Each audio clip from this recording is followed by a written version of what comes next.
விரைவு செய்திகளுக்கு உங்களை வரவேற்கின்றோம். அண்மை செய்திகளின் தொகுப்பை விரைவு செய்திகளாக பார்க்கலாம். சர்ச்சைக்குரிய நிலம் கையகப்படுத்தும் மசோதா குளிர்கால கூட்டத்தொடரின் போதுதான் நாடாளுமன்றத்தில் தாக்கல் செய்யப்படுகிறது. மசோதாவில் உள்ள முக்கிய அம்சங்கள் குறித்து ஆராய்வதற்கு காங்கிரஸ் மற்றும் திரிணாமுல் காங்கிரஸ் கட்சியினர் கால அவகாசம் கேட்டனர். இதனைத் தொடர்ந்து அறிக்கையை தாக்கல் செய்ய நாடாளுமன்ற கூட்டுக்குழு மீண்டும் கால அவகாசம் கோரியுள்ளது. சென்னை விமான நிலையத்தில் 50வது முறையாக விபத்து ஏற்பட்டுள்ளது. விமான நிலையத்தில் உள்நாட்டு முனையத்தின் 2வது தளத்தின் மேற்கூரை இடிந்து விழுந்து இன்று விபத்து ஏற்பட்டது. பாதுகாப்பு படை வீரர்கள் சுதந்திர தின ஒத்திகையில் ஈடுபட்ட சமயத்தில் இந்த விபத்து நடைபெற்றது. இந்த விபத்தால் எந்த பாதிப்பும் ஏற்படவில்லை என விமான நிலைய அதிகாரிகள் தெரிவித்துள்ளனர். மத்திய முன்னாள் அமைச்சர் தயாநிதி மாறனுக்கு வழங்கிய முன்ஜாமீனை சென்னை உயர்நீதிமன்றம் ரத்து செய்துள்ளது. BSNL இணைப்பு முறைகேடு வழக்கில் விசாரணைக்கு ஒத்துழைக்காததால் முன்ஜாமீனை ரத்து செய்யக்கோரி சிபிஐ தரப்பில் மனு தாக்கல் செய்யப்பட்டது. மனுவை விசாரித்த நீதிபதி வைத்தியநாதன் சிபிஐயின் கோரிக்கையை ஏற்று தயாநிதி மாறனுக்கு வழங்கப்பட்ட முன்ஜாமீனை ரத்து செய்தார். சரணடைய 3 நாட்கள் தேவை என்ற தயாநிதியின் கோரிக்கை ஏற்றுக்கொள்ளப்பட்டது. ONGC, கெயில் ஆகிய 2 நிறுவனங்களுக்கும் விதிக்கப்பட்ட இடைக்கால தடையை நீக்கி தென்மண்டல தேசிய பசுமை தீர்ப்பாயம் உத்தரவிட்டுள்ளது. காவிரி டெல்டா மாவட்டங்களில் விவசாயிகளின் ஒப்புதலை பெறாமலேயே ONGC, கெயில் நிறுவனங்கள் குழாய் பதிக்கும் பணிகளை மேற்கொள்வதாக வழக்கு தொடரப்பட்டது. இந்த 2 நிறுவனங்களுக்கும் டெல்டா மாவட்டங்களில் பணிகளை மேற்கொள்ள பசுமை தீர்ப்பாயம் இடைக்கால தடை விதித்திருந்தது. தமிழகத்தில் பெண்கள், குழந்தைகள் உள்ளிட்டோருக்கு கட்டாய ஹெல்மெட் அணிவதில் இருந்து விலக்கு அளிப்பது குறித்து வரும் 19ஆம் தேதியன்று தீர்ப்பு வழங்கப்படும் என சென்னை உயர்நீதிமன்றம் தெரிவித்துள்ளது. தமிழகத்தில் ஹெல்மெட் அணியாதவர்கள் மீது இதுவரை பதிவு செய்யப்பட்டுள்ள வழக்குகளின் எண்ணிக்கையை அறிக்கையாக தாக்கல் செய்ய வேண்டும் என தமிழக அரசுக்கு உயர்நீதிமன்றம் உத்தரவிட்டுள்ளது. அனைத்து ஆபாச இணையதளங்களையும் தடை செய்யும் திட்டம் இல்லை என உச்சநீதிமன்றத்தில் மத்திய அரசு தெரிவித்துள்ளது. ஆபாச இணையதளங்களை தடை செய்ய வேண்டும் என்று தொடரப்பட்ட வழக்கின் விசாரணையின் போது ஒருவரின் அந்தரங்க உரிமையில் மத்திய அரசு தலையிட விரும்பவில்லை என்று அட்டர்னி ஜெனரல் முகுல் கூறினார்.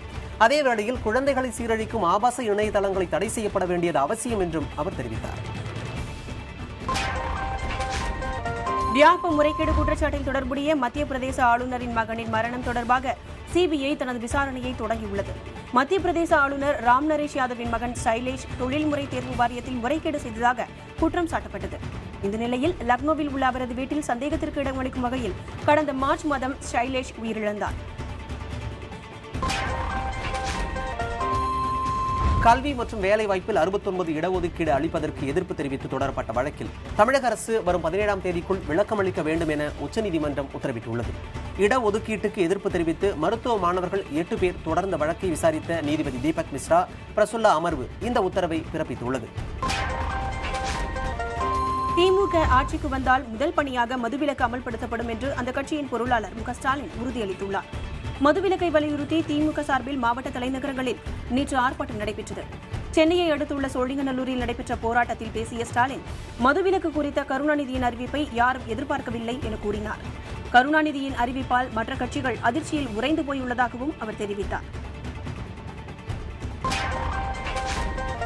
பூரண மதுவிலக்கை அமல்படுத்த கோரி வரும் 13ஆம் தேதி உண்ணாவிரத போராட்டம் நடைபெறும் என தேமுதிக அறிவித்துள்ளது. அக்கட்சியின் தலைவர் விஜயகாந்த் தலைமையில் சென்னை கோயம்பேட்டில் உள்ள தேமுதிக தலைமை கழக வளாகத்தில் காலை 8 மணி முதல் மாலை 5 மணி வரை உண்ணாவிரத போராட்டம் நடைபெறும் என்றும் அக்கட்சியின் சார்பில் வெளியிடப்பட்டுள்ள அறிக்கையில் கூறப்பட்டுள்ளது. டாஸ்மாக் கடைகளுக்கு அருகில் போதை தடுப்பு மையங்கள் அமைக்க வேண்டும் என பாரதிய ஜனதா மாநில தலைவர் தமிழிசை சவுந்தரராஜன் வேண்டுகோள் விடுத்துள்ளார். தமிழகத்தில் பூரண மதுவிலக்கை அமல்படுத்த கோரி பாரதிய ஜனதா கட்சி சார்பில் கண்டன ஆர்ப்பாட்டங்கள் நடைபெற்றன. சேலத்தில் நடைபெற்ற ஆர்ப்பாட்டத்திற்கு தலைமை வகித்த தமிழிசை சவுந்தரராஜன், மதுவிலக்கு குறித்து பேசுவதற்கு திமுக, காங்கிரஸ், பாமக உள்ளிட்ட கட்சிகளுக்கு தகுதியில்லை என கூறினார். தமிழகத்தில் முழு மதுவிலக்கை அமல்படுத்த கோரி மாணவர் சங்கத்தினர் மேற்கொண்டு வந்த 24 மணி நேர உண்ணாவிரத போராட்டம் இன்று காலை நிறைவடைந்தது. பெரம்பூர் சட்டமன்ற உறுப்பினர் சவுந்தரராஜன் உண்ணாவிரத போராட்டத்தை முடித்து வைத்தார். நேற்று காலை 8 மணிக்கு தொடங்கிய உண்ணாவிரத போராட்டத்தில் இந்திய ஜனநாயக வாலிபர் சங்கம் மற்றும் இந்திய மாணவர் சங்கத்தைச் சேர்ந்த 100க்கும் மேற்பட்டோர் பங்கேற்றனர். திருவாரூர் அருகே துப்பாக்கி விற்க முயன்றவரை போலீசார் கைது செய்தனர். அவரிடம் இருந்த கைத்துப்பாக்கியும் பறிமுதல் செய்யப்பட்டது. காரைக்காலைச் சேர்ந்த சிவனேசன் என்பவர் மன்னார்குடியில் இருக்கும் ஒருவருக்கு துப்பாக்கியை விற்க முயன்றுள்ளார். அவரை பிடித்த காவல்துறையினர் அவர் மீது வழக்கு பதிவு செய்து திருவாரூர் நீதிமன்றத்தில் நேர்படுத்தி சிறையில் அடைத்தனர். சென்னை தேனாம்பேட்டையில் சரிந்து விழுந்த 2 மாடி கட்டிடத்தை அகற்றும் பணியில் தீயணைப்பு படையினர் ஈடுபட்டுள்ளனர். சென்னை தேனாம்பேட்டை பக்தவச்சலம் தெருவைச் சேர்ந்தவர் வேலன் என்பவர் தண்ணீர் தொட்டி கட்டுவதற்காக பள்ளம் தோண்டியதாக கூறப்படுகிறது.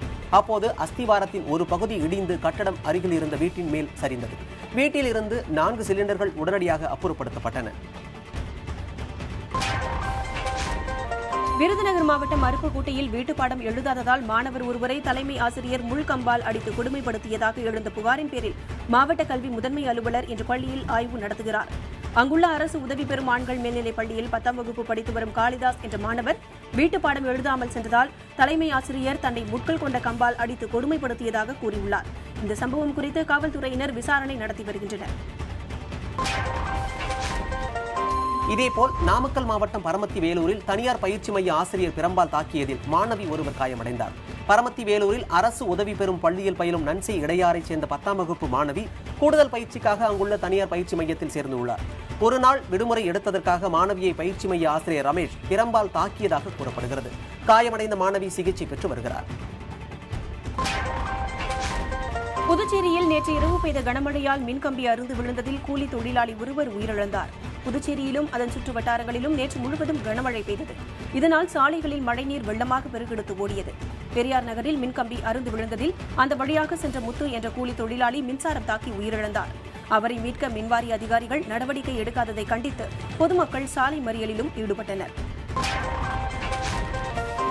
நீலகிரி மாவட்டம் கூடலூர் மைசூரு தேசிய நெடுஞ்சாலையில் ராட்சத மரத்தின் கிளை முறிந்து சாலையில் விழுந்ததால் தமிழகம், கர்நாடகா, கேரளா இடையே போக்குவரத்து பாதிக்கப்பட்டது.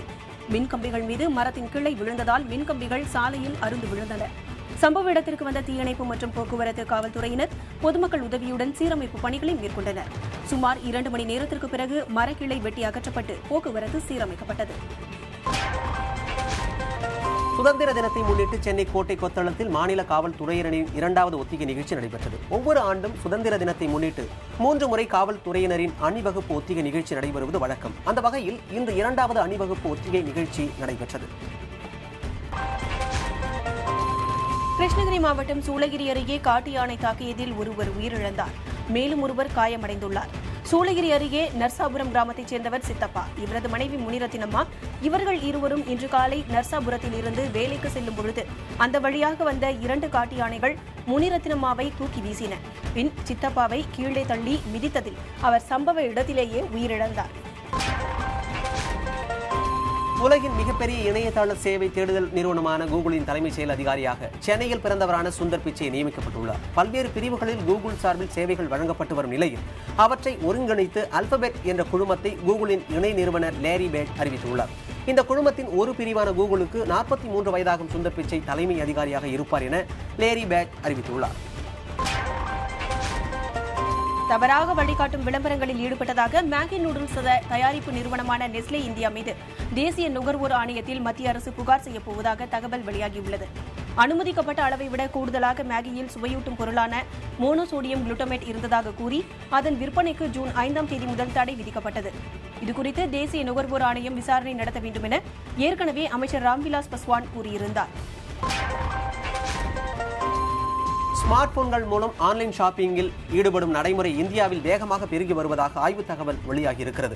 அசோச்சம் தொழில் நிறுவனமும் தானன் என்ற நிறுவனமும் இணைந்து நடத்திய ஆய்வில் இன்னும் ஓராண்டில் மொபைல் போன் ஷாப்பிங்கின் மதிப்பு 250 கோடி ரூபாயை தொடும் என தெரியவந்துள்ளது. அடுத்த 3 ஆண்டுகளில் மேலும் 20 கோடி இந்தியர்கள் இணையதள வசதியை பெறுவார்கள் என்றும் இவர்களில் மிக பெரும் பகுதியினர் மொபைல் போன்கள் மூலம் இந்த வசதியை பெறுவர் என்றும் அசோச்சம் தாண்டன் ஆய்வு தெரிவித்துள்ளது. சீனாவைச் சேர்ந்த ஜியோமி நிறுவனம் ஆந்திர மாநிலம் விசாகப்பட்டினத்தில் மொபைல் போன் உற்பத்தி தொழிற்சாலையை அமைக்க உள்ளது. மொபைல் போன் உதிரி உற்பத்தி நிறுவனமான பாக்ஸ்கானுடன் இணைந்து இந்த ஆலை அமைக்கப்பட உள்ளதாக ஜியோமி நிறுவனத்தின் துணைத் தலைவர் ஹியூகோ பார்ரா தெரிவித்தார். வேகமாக வளர்ந்து வரும் இந்திய செல்போன் சந்தையில் பெரும் பகுதியை கைப்பற்றுவதே தங்களின் இலக்கு என்றும் அவர் கூறினார். சீனாவின் ஜியோமி நிறுவனம் அந்த நாட்டிற்கு வெளியே அமைக்க உள்ள 2வது பெரிய உற்பத்தி ஆலை இதுவாகும்.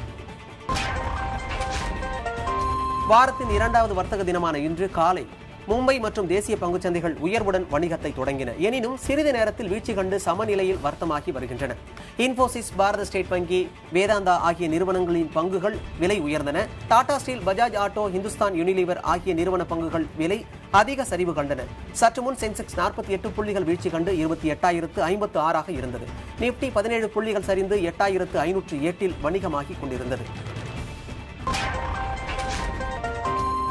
மண்ணெண்ணெய்க்கு லிட்டருக்கு 12 ரூபாயும், சமையல் எரிவாயு சிலிண்டருக்கு 18 ரூபாயும் மானியமாக வழங்க மத்திய அரசு முடிவு செய்துள்ளது. சந்தையில் 29 ரூபாய் 91 காசுக்கு விற்கப்படும் 1 லிட்டர் மண்ணெண்ணெய் ஏழை எளிய மக்களுக்கு 14 ரூபாய் 96 காசுக்கு கொடுக்கப்படுகின்றது. இதனால் 14 ரூபாய் 95 காசு இழப்பு ஏற்படுவதாக கூறியுள்ள பெட்ரோலியத்துறை அமைச்சர் தர்மேந்திர பிரதான், இழப்பில் 12 ரூபாயை அரசும் மீதமுள்ள 2 ரூபாய் 95 காசை எண்ணெய் நிறுவனங்களும் ஏற்றுக்கொள்ளும் என்று தெரிவித்தார். மேலும் பல அண்மை செய்திகளுக்கு தொடர்ந்து இணைந்திருங்கள் புதிய தலைமுறையோடு.